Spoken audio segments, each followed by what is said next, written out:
दूसरी जानिब अमरीकी सदर डोनाल्ड ट्रंप की जानिब से अमरीका में बच्चों को पैदाइश पर हक़ शहरियत ख़त्म करने का मामला।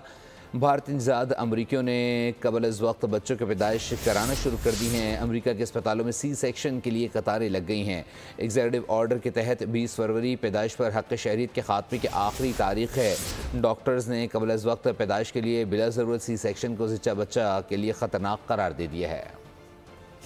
आपको अपडेट कर रहे हैं कि अमरीकी सदर डोनाल्ड ट्रंप ने गैर मुल्की तारकीन वतन से मुताल्लिक अहकामात जारी किए थे और जिसकी तारीख़ आखिरी 20 फरवरी है, जिस पर जो भारतीय ज़ात अमरीकी हैं उन्होंने कबल इस वक्त बच्चों की पैदाइश कराना शुरू कर दी है। इलीगल इमिग्रेंट्स के ख़िलाफ़ अमरीका में क्रैकडाउन भी जारी है, जबकि 900 से ज़ायद मुख्तलिफ़ रियासतों से गैर मुल्की तारकीन वतन को गिरफ़्तार किया गया है। साथ ही साथ दूसरी जानिब भारतीय ज़ात अमरीकियों ने कबल इस वक्त बच्चों की पैदाइश कराना भी शुरू कर दी है। अस्पतालों में सी सेक्शन के लिए कतारें लग गई हैं, जबकि डॉक्टर्स ने कबल इस वक्त पैदाइश के लिए बिला ज़रूरत सी सेक्शन को माँ और बच्चे दोनों के लिए ख़तरनाक करार दे दिया है।